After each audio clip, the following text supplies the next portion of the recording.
rijden voor de nationale eenheid.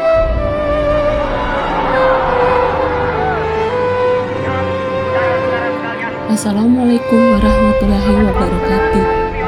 Saya Lahar Daharudin dengan NIM 85982822, Prodi PGSD, tugas tutorial 1 mata kuliah Pancasila. Video ini saya buat untuk memenuhi tugas 1 dengan tema proses lahirnya Pancasila, BPUPK, Piagam Jakarta, dan PPKI. Pendahuluan. Pancasila merupakan istilah yang telah dikenal terutama oleh masyarakat Indonesia yang lahir tahun 1950 sampai dengan 1980. Istilah Pancasila masih membekas secara mendalam, termasuk sejarah Pancasila. Hal ini berbeda dengan era pasca reformasi sejak tahun 1999. Pancasila kurang menjadi perhatian yang memadai karena berbagai macam tafsir, pemahaman, dan cara pandang yang berbeda. Oleh karena itu, warga negara yang lahir pada era tahun 2000 terkadang dianggap kurang memahami tentang sejarah Pancasila.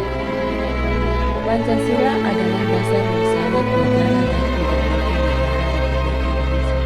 Kata Pancasila berasal dari bahasa Sanskerta dengan panca berarti 5 dan sila berarti prinsip atau asas. Pancasila berarti 5 prinsip dasar yang menjadi pijakan dalam penyelenggaraan negara dan hidup bermasyarakat dan berbangsa di Indonesia. Lahirnya Pancasila.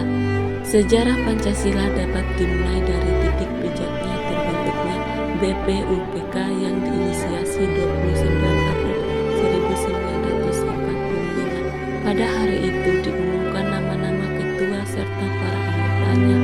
Dr. KRT Rajiman Widioningrat menjadi ketua, lalu ketua muda dipegang oleh Ichi Bagas Yosio, seorang anggota luar biasa, dan Soeroso merangkap ketua. Anggotanya sendiri terdiri dari 60 orang, tidak termasuk ketua dan ketua muda. Dari total 67 orang diantaranya ialah perwakilan dari militer Jepang.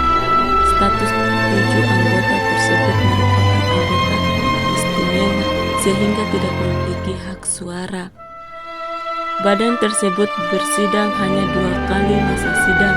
Sidang pertama dilakukan pada tanggal 29 Mei sampai dengan 1 Juni 1945. Sementara sidang kedua dilaksanakan pada tanggal 10 Juli sampai dengan 17 Juli 1945. Setelah tugas BPUPK selesai, maka kemudian dibentuk PPKI untuk mengetahui lebih rinci mengenai proses lahirnya Pancasila. Sidang pertama BPUPK pada tanggal 28 Mei 1945. Pada hari tersebut dilakukan upacara pembukaan. Sidang BPUPK yang pertama sendiri dilaksanakan sejak 29 Mei 1945, menguraikan berbagai hal tentang konsep negara, masyarakat, pemerintahan, serta hal-hal yang berkaitan dengan posisi bangsa Indonesia terkait dengan bangsa lain serta arah bangsa Indonesia merdeka. Pidato Muhammad Yamin 9 Mei 1945, Muhammad Yamin menyampaikan dasar-dasar negara terdiri dari 3 hal, yaitu pemusyawaratan, mufakat, perwakilan, dan kebijaksanaan. Pidato Soekarno 1 Mei 1945, Soekarno menyampaikan 5 dasar negara Indonesia: 1. Dasar kebangsaan, 2. Internasionalisme, 3. Mufakat, 4. Kesejahteraan, 5. Bertakwa kepada Tuhan Yang Maha Esa. Sidang kedua BPUPK mulai pada 10 Juli sampai 17 Juli 1945. Sidang BPUPK kedua ini juga berhasil menentukan beberapa rumusan, yaitu rancangan Undang-Undang Dasar dalam Hukum Dasar Negara Indonesia Merdeka, pembukaan Undang-Undang Dasar dan pernyataan kemerdekaan. Hal tersebut menandai selesainya tugas BPUPK badan tersebut, kemudian dibubarkan pada 7 Agustus 1945. Pembentukan PPKI. PPKI Panitia Persiapan Kemerdekaan Indonesia dibentuk pada 9 Agustus 1945 oleh Jenderal Operasi di Vietnam dengan mendatangkan Dr. Rajiman Soekarno dan Hatta. Badan ini bertugas untuk meresmikan pembukaan dan batang tubuh Undang-Undang Dasar 1945. PPKI juga bertugas melanjutkan kerja BPUPKI, yaitu mengurus pemindahan kekuasaan dari pihak Jepang ke Indonesia serta mempersiapkan berbagai hal yang berkaitan dengan ketatanegaraan Indonesia. PPKI diketahui oleh Soekarno dan Hatta sebagai wakilnya.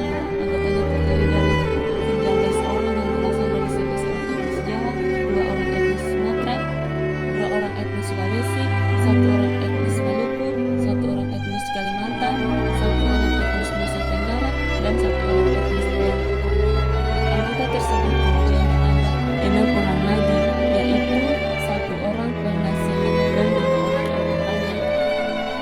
Setelah Soekarno menyampaikan pidatonya pada tanggal 1 Juni 1945, maka dibentuklah panitia kecil bertugas menyusun rancangan pembukaan Undang-Undang Dasar Negara Republik Indonesia yang di dalamnya termuat dasar negara.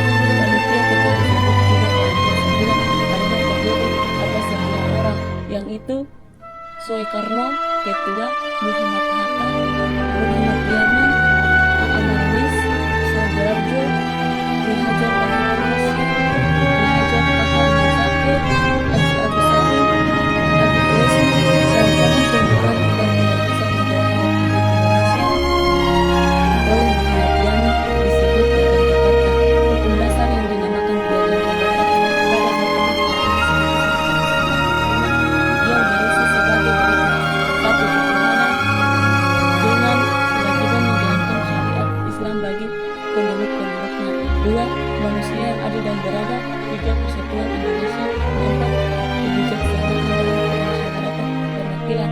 5. Keadilan sosial bagi seluruh rakyat Indonesia. Sebagai generasi muda, saya belajar bahwa Pancasila bukan hanya sekedar tetapi juga hidup dan menuntun kita untuk tetap bersatu di tengah perbedaan. Mengajak kemudian dan semangat persatuan harus terus dijaga agar bangsa ini tetap kokoh dan stabilitas dan damai. Itulah pelajaran bersama dari sejarah Pancasila. Mari menjadikan Pancasila sebagai panduan dalam berpikir, bersikap, dan tindakan dalam kehidupan sehari-hari.